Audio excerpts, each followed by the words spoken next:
الحمد لله وكفى وسلام على عباده الذين اصطفى أما بعد فأعوذ بالله من الشيطان الرجيم بسم الله الرحمن الرحيم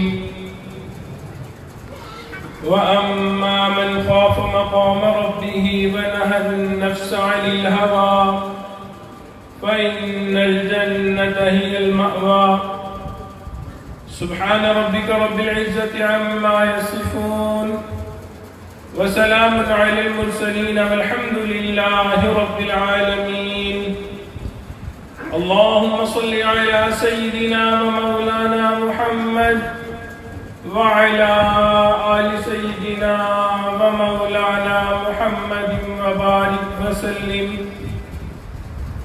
اللهم صل على سيدنا ومولانا محمد وعلى آل سيدنا ومولانا محمد وبارك وسلم اللهم صل على سيدنا ومولانا محمد وعلى آل سيدنا ومولانا محمد وبارك وسلم مومن کے دل کی دو کیفیات ہوتی ہیں، ایک کو امید کہا جاتا ہے، دوسرے کو خوف کہا جاتا ہے۔ امید کا مطلب یہ ہے کہ اللہ رب العزت کی رحمت سے یہ توقع ہو کہ اللہ رب العزت ہماری خطاؤں کو معاف فرمائیں گے، گناہوں سے درگزر فرمائیں گے۔ اور خوف کا مطلب یہ ہے کہ انسان گناہوں سے بچے، اسی لیے فرمایا گیا الایمان بین الخوف والرجاء، ایمان جو ہے وہ خوف اور امید کے درمیان ہے۔ علماء نے اس کی بہت ڈیٹیل لکھی ہے کہ کب انسان کو امید ہونی چاہیے اور کب خوف ہونا چاہیے۔ علماء نے لکھا کہ جب انسان صحت کے عالم میں ہو اس وقت خوف غالب ہونا چاہیے، اور اگر انسان بیمار ہو تو امید غالب ہونی چاہیے۔ اگر انسان جوانی کے عالم میں ہے تو اس وقت خوف غالب ہونا چاہیے، اگر انسان بڑھاپے میں ہے تو امید غالب ہونی چاہیے۔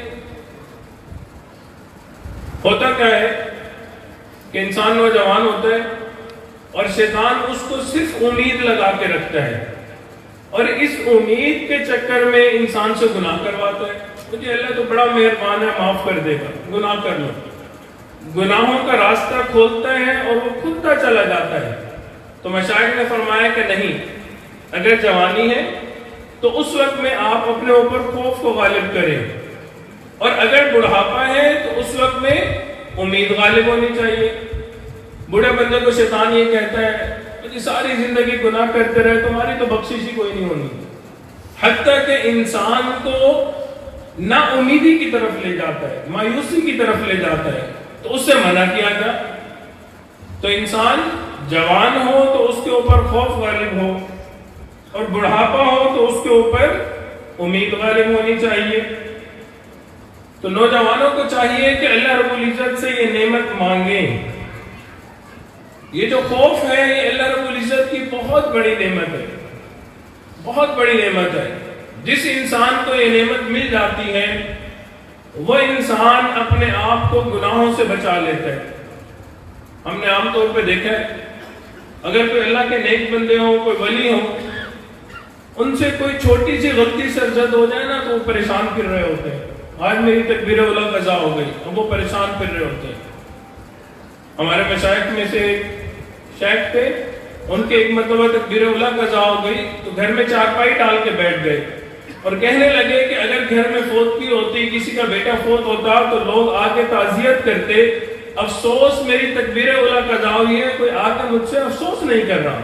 تو ان حضرات کو اس طرح دکھ ہوا کرتا تھا، غم ہوا کرتا تھا۔ اور جو دنیا دار بندہ ہوتا ہے وہ گناہ بھی کر رہا ہوتا ہے، نمازوں کی پرواہ نہیں ہوتی ہے، جو زندگی ہوتی ہے وہ خیر شری گزر رہی ہوتی ہے، لیکن اس کو فکر ہی نہیں ہوتی۔ جو نیک بندہ ہوتا ہے اس سے غلطی ہو جائے تو اس کو لگتا ہے کہ پہاڑ میرے سر پہ ہے اور ابھی یہ میرے سر پہ گر جائے گا. اور جو دنیا دار ہوتا ہے جس کو دین کی فکر نہیں ہوتی اس کو ایسا لگتا ہے کہ مکھی بیٹھی تھی ہاتھ سے اڑا دی کوئی فرق ہی نہیں پڑتا. جی کیا ہوا یہ تو ہوتا ہی ہے, یہ تو روٹین کی چیز ہے, ایسا نہیں ہونا چاہیے. حافظ ابن قیم رحمۃ اللہ علیہ نے فرمایا اے دوست یہ نہ دیکھ کہ گناہ چھوٹا یا بڑا, اے دوست یہ نہ دیکھ گناہ چھوٹا یا بڑا, یہ دیکھو کہ تم کس پروردگار عالم کی نافرمانی کر رہے ہو. حضرت رحمۃ اللہ علیہ فرمایا کرتے تھے کہ کوئی شخص صدر کے پاس جائے, وزیر اعظم کے پاس جائے اور بدتمیزی کر لے اور کہے جی تھوڑی سی بدتمیزی کی تھی, تو یہ کاؤنٹ کیا جائے گا, یہ تھوڑی سی بدتمیزی کیا ہوتی ہے؟ بدتمیزی ہوتی ہے. اسی طرح اگر انسان یہ کہے کہ چھوٹا سا گناہ کر لیا تھا, چھوٹی سی غلطی کر لی تھی, نہیں, آپ یہ دیکھیں کہ نافرمانی کس پروردگار کی جا رہی ہے. اللہ رب العزت کی نافرمانی وہ چھوٹی ہو یا بڑی ہو وہ ایک برابر ہے, ہمیں نافرمانی نہیں کرتی. بنی اسرائیل کے ایک عابد تھے, داموس ان کا نام تھا, اللہ رب العزت کی عبادت کیا کرتے تھے. ایک مرتبہ وہ اپنے حجرے سے باہر نکلے, سفر پہ کہیں جانے لگے, ان کی نظر ایک پہاڑ کے اوپر پڑی. پہاڑ پہ سبزہ نہیں تھا, بنجر پہاڑ تھا, تو وہاں کھڑے ہوئے اور دیکھنے لگے اور دل میں خیال آیا کاش یہاں پہ سبزہ ہوتا, درخت ہوتے, آبشاریں ہوتی, منغزاریں ہوتی, کیا خوبصورت منظر نظر آتا. اب جب اللہ کے ولی ہوتے ہیں نا, ان کی چھوٹی بات پہ بھی پکڑ آ جایا کرتی ہے. تو جیسے ہی دل میں خیال آیا تو اللہ کی طرف سے الہام ہوا, اے میرے پیارے تو نے بندگی چھوڑ دی, مشیر بن گیا. اب جیسے ہی یہ خیال آیا تو فوراً پریشان ہوئے, اوہو یہ میں نے کیسے سوچ لیا, جو اللہ نے تخلیق کیا وہ سب سے بہتر چیز ہے. چنانچہ سوچا کہ میں اپنے نفس کو سزا دوں گا. اب نفس کو سزا کیا سوچی کہ میں نے کچھ کھانا پینا نہیں ہے جب تک کہ مجھے واضح طور پہ اشارہ نہ ہو جائے کہ آپ کی اس غلطی کو معاف کر لیا. چنانچہ کھانا پینا چھوڑ دیا. ایک دو دن کے بعد بستی کی طرف گئے, وہاں پہ جس گھر میں جا کے رکنا تھا وہاں دعوت تھی, آبادی والے سب آئے ہوئے تھے, انہوں نے کوئی دعوت کی ہوئی تھی. اب وہاں انہوں نے حضرت کو کہنا شروع کیا کہ حضرت آپ کھانا کھائیں. حضرت نے فرمایا کہ نہیں مجھے کھانا نہیں کھانا. اب یہاں سے انکار اور ادھر سے اصرار, حضرت منع فرمائے اور وہ کہہ رہے کہ کھانا کھا لیں. بالآخر ایک شخص نے پوچھا کہ آپ کھانا کھاتے کیوں نہیں ہیں, وجہ کیا ہے؟ تو جب ان نے وجہ پوچھی تو پھر حضرت نے بتائی کہ اس طرح معاملہ ماجرا ہوا تھا, میں نے اپنے دل میں تہیہ کیا جب تک کہ مجھے کوئی واضح اشارہ نہیں ملتا میں کھانا پینا نہیں کروں گا. اب جب انہوں نے یہ کہا تو بستی والوں نے آگے سے مذاق اڑانا شروع کیا, ہنسنا شروع کیا, کہنے لگے کہ حضرت یہ بھی کوئی بات ہے کہ اس وجہ سے آپ کھا پی نہیں رہے, آپ کھانا کھائیے, جو عذاب اللہ ادا کرے گا وہ ہم سب لے لیں گے, آپ کھانا کھائے فکر نہ کریں. جیسے ہی انہوں نے یہ کلمات کہے اللہ رب العزت نے حضرت کے دل میں الہام فرمایا, اے میرے پیارے فوراً اس بستی کو چھوڑ جائیے, یہ میرے عذاب کو اتنا ہلکا سمجھتے ہیں, میں ابھی اس بستی پہ عذاب نازل کرنے لگا ہوں. تو یہ جو خوف ہوتا ہے جب یہ انسان کے دل میں ہوتا ہے پھر انسان گناہوں کی طرف نہیں جاتا, پھر انسان اپنے آپ کو گناہوں سے بچاتا ہے, پھر انسان کوشش کرتا ہے کہ گناہوں سے پاک صاف اس کو زندگی ملے. دنیا کی پولیس انسان کو گناہوں سے نہیں روک سکتی, کوئی شخص انسان کو گناہوں سے نہیں روک سکتا, فقط اللہ رب العزت کا خوف ہے جو انسان کو گناہوں سے محفوظ فرما سکتا ہے. آپ اگر دیکھیں ایک بندہ ہو اور اس کو سزائے موت ہو جائے اور اس کو کہا جائے کہ کل تمہیں پھانسی لٹکانا ہے, تو آپ سوچ سکتے ہیں کہ وہ اپنی کوٹھی میں بیٹھ کے کوئی فحش کام کرنے کی سوچے گا, اس کے ذہن میں نہیں آئے گا, وہم و گمان میں بھی نہیں ہوگا. ہوتا ہے خوف کہتے ہیں باہر کے غم کو اور حزن کہتے ہیں اندر کے غم کو. جب انسان کا دل محزون ہو جاتا ہے نا پھر انسان کو گناہ کرنے کی چاہت نہیں ہوتی ہے. کھانا نہیں کھا رہی, سب لوگ موجود ہیں, کھانا ہے, اس کو کہہ رہے ہیں آپ کھانا کھا لیں, کہتے ہیں میرا دل نہیں کرتا ہے. کیا وجہ ہے؟ دل کے اندر غم لگا ہوا ہے. طالب علم ہے, امتحان میں فیل ہو جاتا ہے, اس کو کھانے کا کہتے ہیں, کہتا ہے کھانا اچھا نہیں لگ رہا. وجہ کیا ہے؟ دل میں غم لگا ہوا ہے. یہ جو دل کے اندر غم ہوتا ہے, اس کی وجہ سے انسان کا کھانا پینا ختم ہو جاتا ہے. ہم نے دیکھا ہے کاروباری لوگ ہوتے ہیں, بزنس کے اندر لاس ہو جاتا ہے, زندگی بدل جاتی ہے, کھانا پینا چھوڑا ہوتا ہے. انسان پوچھے کیا ہوا؟ وہ جی بہت لاس ہو گیا, سیزن لگنا تھا, یہ بری خبر آ گئی, بس کھانے کا جی نہیں کر رہا. یہ جو کھانے کا جی نہیں کر رہا, من نہیں کر رہا, کیا وجہ ہے؟ دل پہ غم لگ چکا ہے. اسی طرح اللہ والوں کے دل میں اللہ رب العزت کا خوف ہوا کرتا ہے. اس خوف کی وجہ سے وہ گناہوں سے پاک اور صاف زندگی گزارا کرتے ہیں. ایک نوجوان تھا, ایک بزرگ کے پاس آیا, کہنے لگا کہ حضرت میں بازار میں دکان پہ بیٹھتا ہوں اور بد نظری بہت ہوتی ہے, غیر محرم کو دیکھتا ہوں, میں بد نظری سے اپنے آپ کو نہیں بچا سکتا. تو حضرت نے فرمایا کہ اگر کوشش کرو تو بچ سکتے ہو. تو کہنے لگا کہ حضرت کیسے؟ حضرت نے فرمایا یہ ایک دودھ کا پیالہ ہے, اس کو لبالب بھرا ہوا تھا, اور فرمایا کہ یہ لے لو, اور بازار کے دوسرے اینڈ پہ, دوسرے کارنر پہ فلاں بزرگ ہیں, ان کو جا کے میری طرف سے یہ ہدیہ دو. اور یہ ذہن میں رکھو کہ پیالہ لبالب بھرا ہے, تمہارے ساتھ ایک اور بندہ موجود ہے, اگر پیالے میں سے کوئی قطرہ نیچے گرے گا, بھرے بازار میں وہاں آپ کو جوتے لگائے گا. تو آپ کے پیالے میں سے دودھ کا ایک قطرہ بھی نہیں گرنا چاہیے. اب نوجوان نے وہ پیالہ اٹھایا اور اس کی پوری توجہ اپنے پیالے پہ کہ کہیں کوئی قطرہ نہ گرے. اگر گرا تو یہ جو ساتھ چل رہے ہیں نوجوان, یہ مجھے جوتے مارے گا, بھرے بازار میں مجھے شرمندگی اٹھانی پڑے گی. بہت احتیاط سے چلتا ہوا دوسرے بزرگوں کے پاس پہنچا, ان کو جا کے ان کی خدمت میں پیالہ پیش کیا, اللہ کا شکر ادا کیا کہ الحمدللہ کوئی قطرہ نہیں گرا. واپس حضرت کے پاس آیا, حضرت آپ نے جو کام ذمہ لگایا تھا وہ کر دیا. حضرت نے سوال پوچھا, یہ بتاؤ تم بازار سے گزرے ہو, کتنی عورتوں پہ تمہاری نظر پڑی, کتنی غیر محرم عورتوں کو تم نے دیکھا؟ کہنے لگا حضرت میں نے تو کسی کو نہیں دیکھا. فرمایا کیوں؟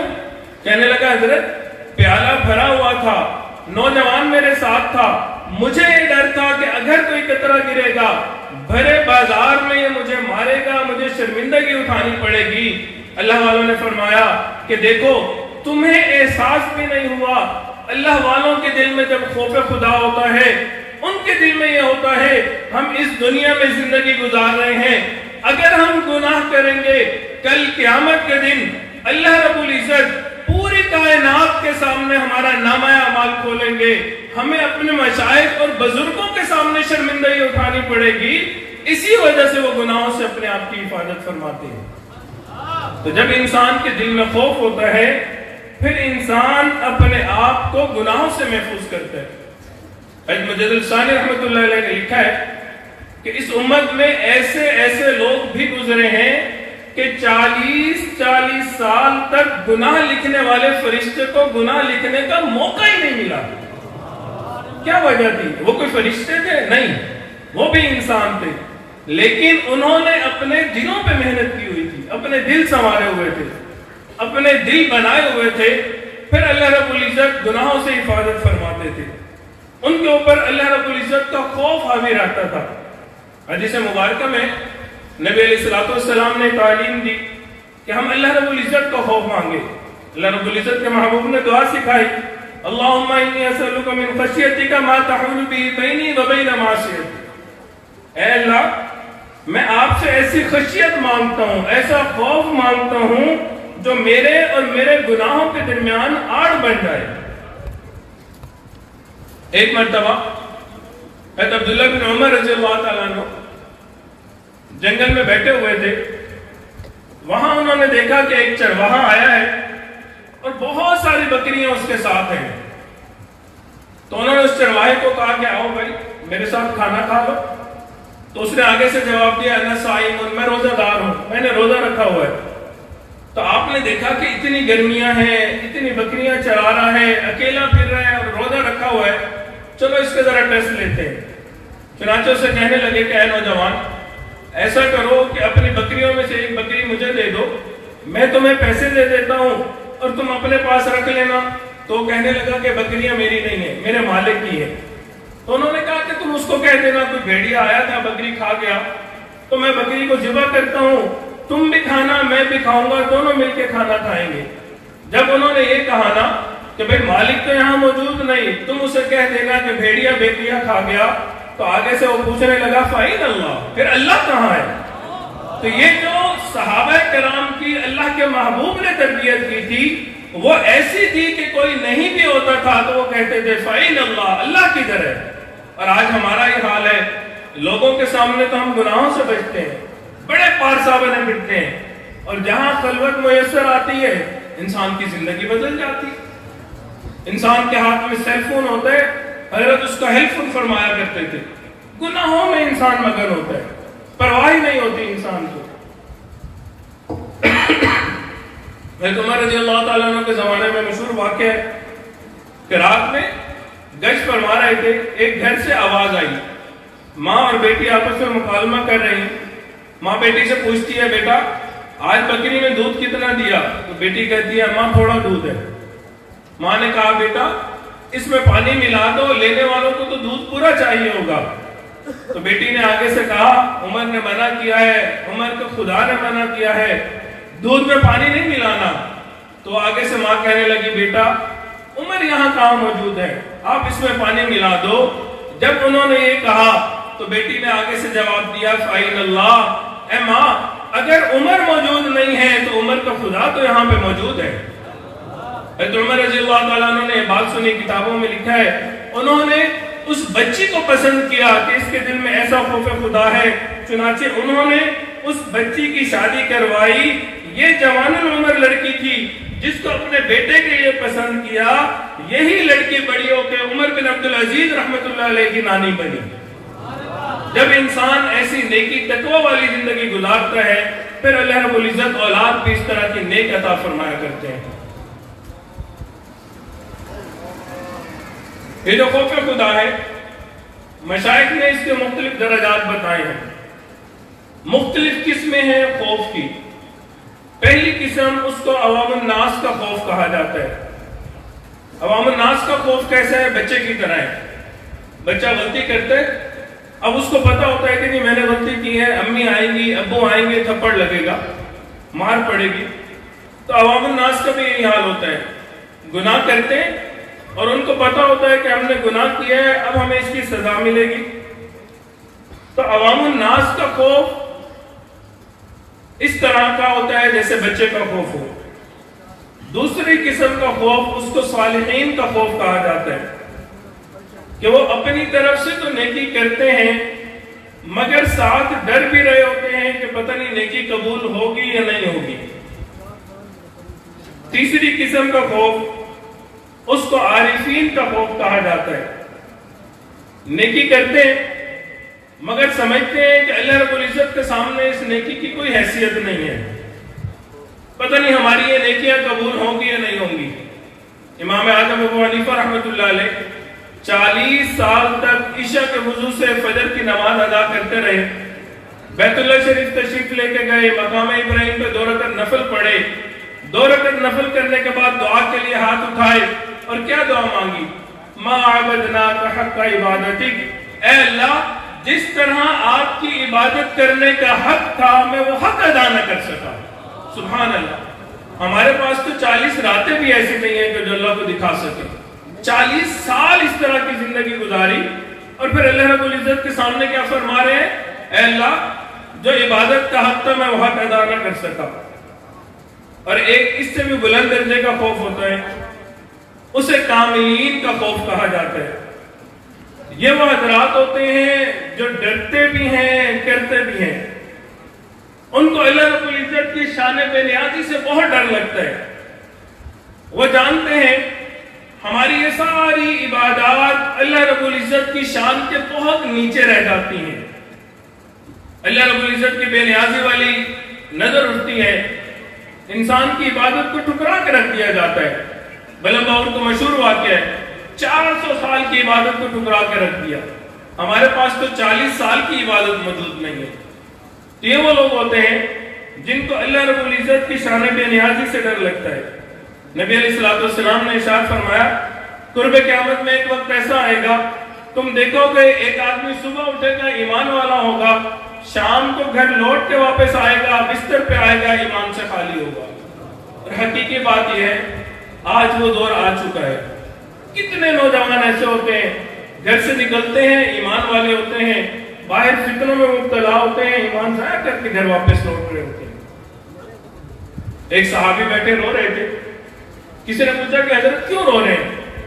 فرمایا اللہ رب العزت کی جلالت شان کی وجہ سے رو رہا ہوں۔ تو اس نے بہت روتے ہوئے دیکھا تو پوچھنے لگا کیا کوئی گناہ ہو کیا؟ تو ان کے سامنے گندم کا دانہ پڑا تھا، اٹھا کے کہنے لگے اللہ کی قسم کھا کے کہتا ہوں اس گندم کے دانے کے وزن کے برابر بھی میرا گناہ نہیں ہے، لیکن مجھے اللہ رب العزت کی شان بے نیازی سے ڈر لگتا ہے۔ یہی وجہ ہے محبوبہ کائنات، محبوب خدا، مخدومۃ المسلمین، ام المؤمنین سیدہ عائشہ رضی اللہ تعالی عنہ نے پوری رات یہ آیت پڑھ کے گزار دی وَبَدَا لَهُم مِّنَ اللَّهِ مَا لَمْ يَكُونُوا يَحْتَسِبُونَ۔ ان کو اللہ کی طرف سے ایسا معاملہ پیش آئے گا جس کا وہ گمان بھی نہیں کرتے ہوں گے۔ اگرچہ یہ آیت کفار کے لیے تھی لیکن وہ اپنے اوپر تطبیق کیا کرتے تھے۔ ایک مرتبہ حضرت عمر فاروق رضی اللہ تعالیٰ عنہ کو پانی مانگا، پانی کی بجائے کسی نے مشروب پیش کر دیا۔ آپ نے گلاس اٹھایا، آنکھوں سے آنسو جاری ہو گئے، قطرے گلاس کے اندر جانے لگے۔ کسی نے پوچھا حضرت آپ کیوں رو رہے ہیں؟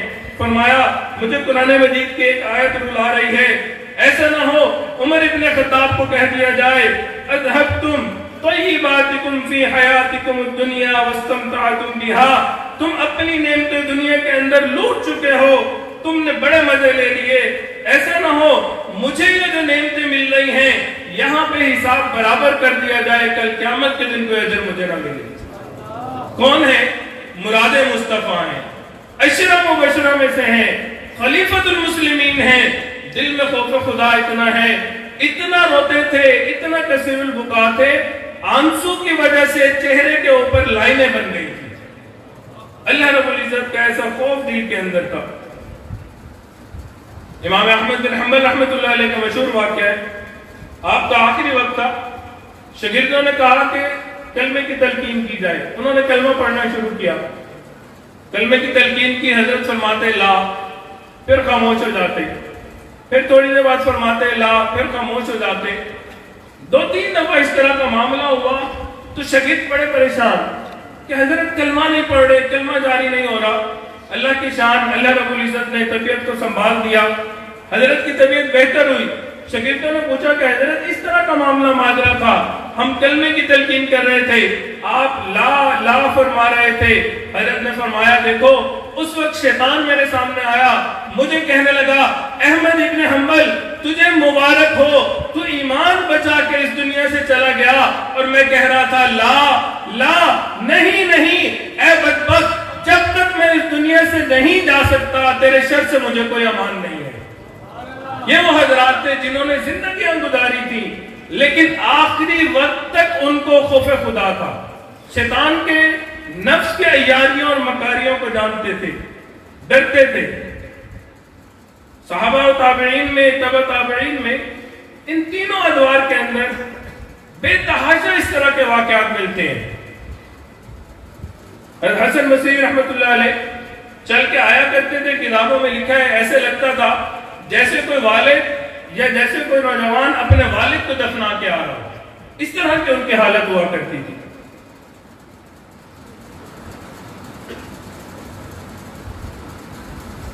اللہ اکبر۔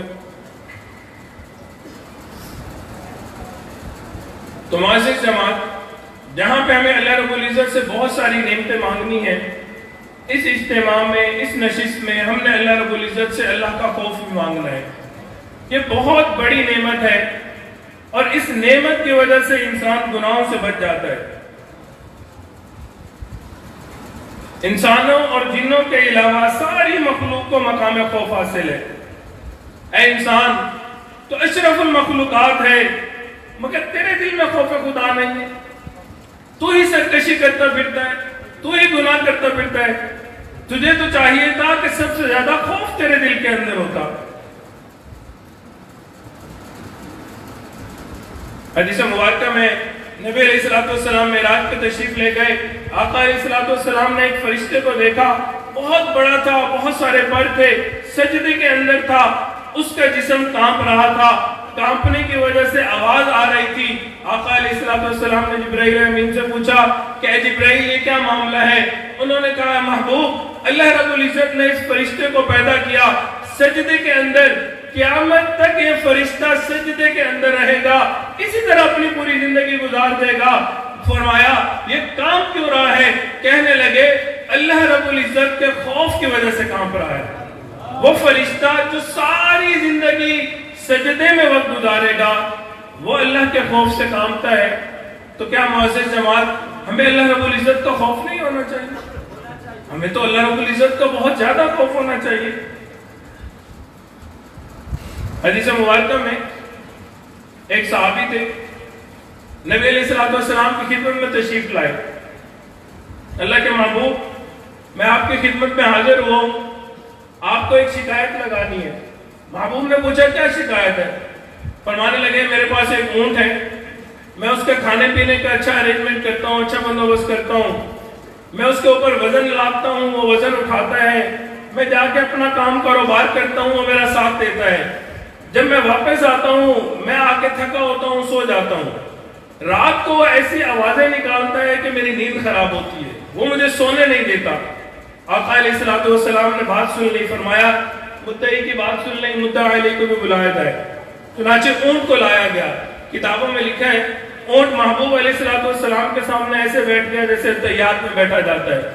آقا علیہ السلام نے اس اونٹ سے پوچھا اے اونٹ یہ تیرا مالک تیری شکایت کر رہا ہے, یہ تیرے کھانے پینے کا خیال رکھتا ہے, تیری ہر چیز کا خیال رکھتا ہے, تو رات کو ایسی آوازیں نکالتا ہے کہ تیرا مالک سو نہیں سکتا. وہ اونٹ آگے سے کہنے لگا اللہ کے محبوب میرے مالک نے بالکل صحیح کہا, میرا مالک میرے کھانے دانے کا خیال رکھتا ہے, یہ مالک میرے اوپر وزن لاتا ہے, میں بھی وزن اٹھاتا ہوں, کوئی شکایت نہیں کرتا, ہم دونوں مل کے کام کرتے ہیں, سارا دن کام کر کے تھک جاتے ہیں, شام کو جب واپسی ہوتی ہے مغرب کا وقت ہوتا ہے, میرا مالک مغرب کی نماز ادا کر لیتا ہے, چونکہ سارا دن کا تھکا ہوتا ہے, تھوڑی دیر آرام کے لیے کمر سیدھی کرنے کے لیے لیٹتا ہے, بعض اوقات نیند گہری ہو جاتی ہے, رات کا کافی حصہ گزر جاتا ہے, میں جاگا ہوا دیکھ رہا ہوتا ہوں کہیں میرے مالک کی عشاء کی نماز قضا نہ ہو جائے, میں اس وجہ سے ایسی آوازیں نکالتا ہوں اے میرے مالک تو اٹھ جا, اپنے مالک کے حکم کو بجا لا, یہ نہ ہو قیامت کے دن اللہ رب العزت مجھے بلا لے اے اونٹ تو اس بندے کے ساتھ ہوا کرتا تھا, یہ بندہ سویا ہوا ہوتا تھا, تو جاگا ہوا ہوتا تھا, اس نے عشاء کی نماز پڑھنی ہوتی تھی, میرا حکم بجا لانا ہوتا تھا, اے اونٹ تو بتا تو کیوں نہیں اس کو اٹھاتا تھا. اگر ایک اونٹ کے دل میں اتنا خوف خدا ہے تو سوچئے کہ ہمارے دل میں کتنا خوف خدا ہونا چاہیے. عبداللہ بن مبارک رحمت اللہ علیہ کا واقعہ, ساری زندگی حدیث مبارکہ پڑھائی, یہاں تک کہ ایک وقت میں 40 ہزار طلباء ہوا کرتے تھے. اللہ رب العزت نے عجیب شان عطا فرمائی تھی, ہزاروں میں طلباء بیٹھ کے حدیث سنا کرتے تھے, حدیث کا درس کیا پوری زندگی. جب فوت ہونے لگے, آخری وقت آیا تو طلباء کو کہنے لگے کہ مجھے چارپائی سے اٹھاؤ, زمین پہ ڈال دو. شاگردوں کی چیخیں نکل گئی حضرت ہم آپ کو کیسے زمین پہ ڈالیں؟ فرمایا نہیں, مجھے یہاں نیچے زمین پہ لٹا دو. جب حضرت کو زمین پہ لٹایا گیا طلباء کی چیخیں نکلی, انہوں نے دیکھا حضرت نے اپنی سفید داڑھی کو پکڑا, مٹی کے ساتھ رگڑنے لگے, اللہ سے دعا مانگنے لگے اے اللہ عبداللہ کے بڑھاپے پہ رحم فرما. یہ نہیں کہا اللہ ساری زندگی حدیث کی خدمت کی, اللہ 40 ہزار میرے طلباء حدیث پڑھنے والے تھے, نہیں, اللہ کا خوف تھا, اللہ کی عظمت تھی, اللہ کے سامنے پیش کیا, اپنی سفید داڑھی پیش کی, اے اللہ عبداللہ کے بڑھاپے پہ رحم فرما. حقیقی بات یہی ہے ہمارے اس مجمع کے اندر کتنے ایسے لوگ موجود ہیں اپنے بال سفید کر بیٹھے, اپنے دل سیاہ کر بیٹھے, جائیں تو کس کے پاس جائیں, مانگے تو کس سے مانگے. آج وقت ہے ہم ایک اللہ کے ولی کی در پہ آئے بیٹھے ہیں, اللہ رب العزت کے گھر میں بیٹھے ہوئے ہیں. آج اللہ رب العزت کو منا لیجئے, وہ ذات بہت محبت کرنے والی ذات ہے. ورحمتی وسعت کل شیء, اللہ رب العزت کی رحمت ہر چیز پہ وسیع ہے. پروردگار عالم کبھی یہ نہیں پوچھتے کہ اے میرے بندے تو میرے در پہ آیا ہے کیا لے کے آیا ہے, بلکہ آقا علیہ الصلوۃ والسلام ہمیشہ یہی پوچھتے ہیں اے میرے بندے میرے در پہ آئے ہو کیا لینے کے لیے آئے ہو. آج ہم اس پروردگار کے در پہ آئے بیٹھے ہیں, ہمیں آج اللہ رب العزت سے اللہ رب العزت کو مانگ لینا چاہیے. ایک آخری واقعہ سنا کے اپنی بات کو مکمل کرتا ہوں. حافظ ابن قیم رحمۃ اللہ علیہ فرماتے ہیں میں ایک مرتبہ گلی سے گزر رہا تھا, میں نے دیکھا کہ ایک گھر کا دروازہ کھلا, ماں نے دروازہ کھولا, بچہ موجود تھا, بچے کو ڈانٹ رہی تھی, غصہ کر رہی تھی کہ تو میری بات نہیں مانتا, تو میری بات نہیں سنتا, میں تجھے سمجھا سمجھا کے تھک گئی ہوں, چل نکل جا میرے گھر سے اگر تُو نے میری بات نہیں ماننی. فرماتے ہیں میں کھڑا ہو گیا, میں دیکھوں کہ یہ نوجوان کیا معاملہ کرتا ہے. فرماتے ہیں میں نے وہاں پہ دیکھا ماں نے دروازہ بند کر دیا, بچہ اس دہلیز کے اوپر بیٹھ گیا. تھوڑی دیر گزری, تھوڑی دیر کے بعد ماں نے پھر دروازہ کھولا, دیکھا وہ بچہ وہی موجود ہے. پھر غصہ کرنے لگی تو ابھی تک یہیں پہ بیٹھا ہوا ہے, تجھے میں نے کہا تھا دفع ہو جا, تو نے میری بات نہیں ماننی, جا کہیں اور جا کے رہ لے, میں تجھے اپنے گھر میں نہیں رکھ سکتی. فرماتے ہیں جب ماں نے پھر غصہ کیا اس نوجوان کی آنکھوں سے آنسو آنے لگے, ماں نے غصے میں دروازہ بند کر لیا. فرماتے ہیں میں ایک سائڈ پہ کھڑے ہوئے دیکھ رہا تھا, وہ نوجوان لڑکا اٹھا, وہاں سے ایک گلی کی نکر کی طرف چلنے لگ گیا, گلی کی نکر کے اوپر پہنچا, وہاں جا کے کھڑا ہو گیا, ماں کے گھر کی طرف دیکھتا ہے, آگے کی طرف دیکھتا ہے, آنکھوں سے آنسو جاری ہے. تھوڑی دیر وہاں کھڑا کچھ سوچنے لگا, پھر واپس آ گیا, دہلیز پہ آ کے بیٹھ گیا, تھکا ہوا تھا. وہ بچہ وہاں پہ سو گیا, آنکھ لگ گئی. تھوڑی دیر کے بعد ماں نے پھر دروازہ کھولا, دیکھا بچہ وہی پڑا ہوا ہے, پھر غصہ کرنے لگی. جب اس مرتبہ غصہ کیا, بچہ کہنے لگا اماں جب آپ نے ناراضگی کا اظہار کیا تھا, غصہ کیا تھا, مجھے یہ کہا تھا کہ چلے جاؤ کہیں اور جا کے زندگی گزار لو. اماں میں یہاں سے چل پڑا تھا, اے میری ماں میں دروازے سے نکلا, میں گلی کی نکر تک پہنچا, وہاں جا کے میں نے سوچا میں یہاں سے چلا جاؤں گا, دنیا میں کہیں جا کے لوگوں سے بھیک مانگ لوں گا, کوئی کھانے کے لیے مجھے دے دے گا, میں اپنی زندگی گزار لوں گا. پھر میرے دل میں خیال آیا تجھے سب کچھ مل جائے گا, تو اپنی زندگی گزار لے گا, لیکن وہ محبت جو تیری ماں تجھے دیتی تھی وہ محبت تجھے کہیں دنیا میں نہیں ملے گی. اماں میں یہ سوچ کے واپس آ گیا, میں آپ کے گھر پہ پڑا ہوں, اماں آپ مجھے جوتا مارے, آپ مجھے غصہ کرے, میں یہ گھر چھوڑ کے کہیں نہیں جانے والا. حافظ ابن قیم رحمۃ اللہ علیہ فرماتے ہیں اس نوجوان بچے کو دیکھ کے میرے دل میں یہ خیال آیا ہم بھی گناہ کرتے رہے, خطائیں کرتے رہے, ساری زندگی اس طرح گزار لی, آج گرتے پڑتے اپنے رب کی در پہ آ کے بیٹھ گئے ہیں. آج اس چوکٹ کو پکڑ لیجئے, اللہ رب العزت کو مانا لیجئے. اے میرے مولا بہت گناہ کیے, بہت خطائیں کی, اب آپ کے در پہ آئے بیٹھے ہیں, اللہ آپ کو منانا چاہتے ہیں. اے میرے مولا مان جائیے. کسی نے کیا خوب کہا, الہی عبدک العاصی اتاک مقرا بالذنوب وقد دعاک فإن تغفر فأنت لذاک اہل وإن تجرد فمن یرحم سواک. اے اللہ آپ کا گناہگار بندہ, آپ کا خطا کار بندہ آپ کے در پہ آئے بیٹھا ہے, اپنے گناہوں کا اقرار کرتا ہے, آپ سے دعائیں مانگتا ہے, اگر آپ مغفرت کر دے تو یہ بات آپ کو سجتی ہے.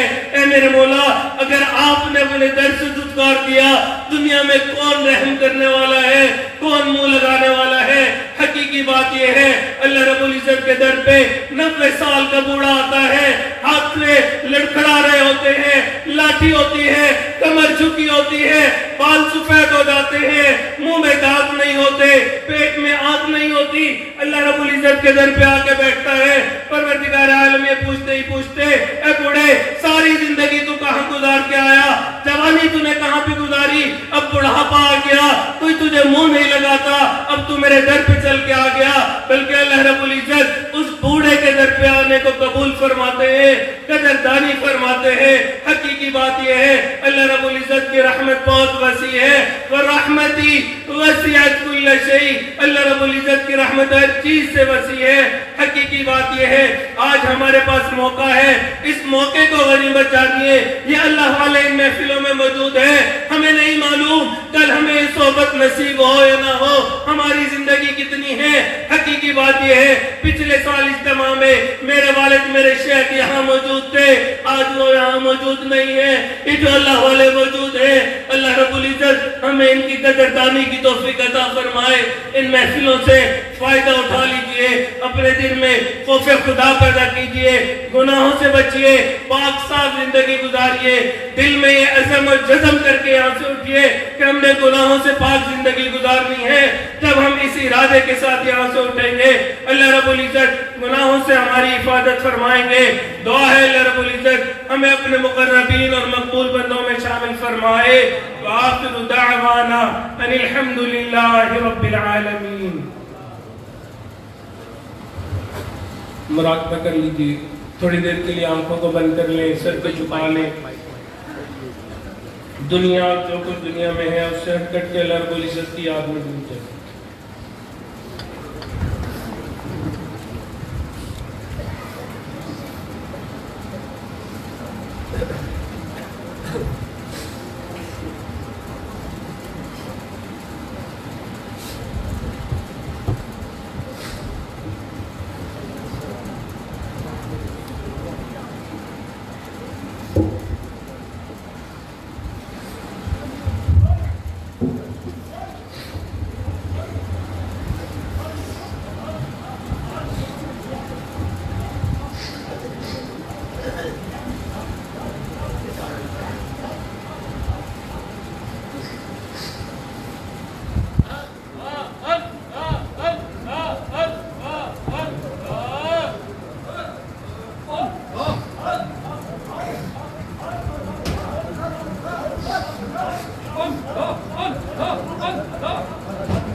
میرا دل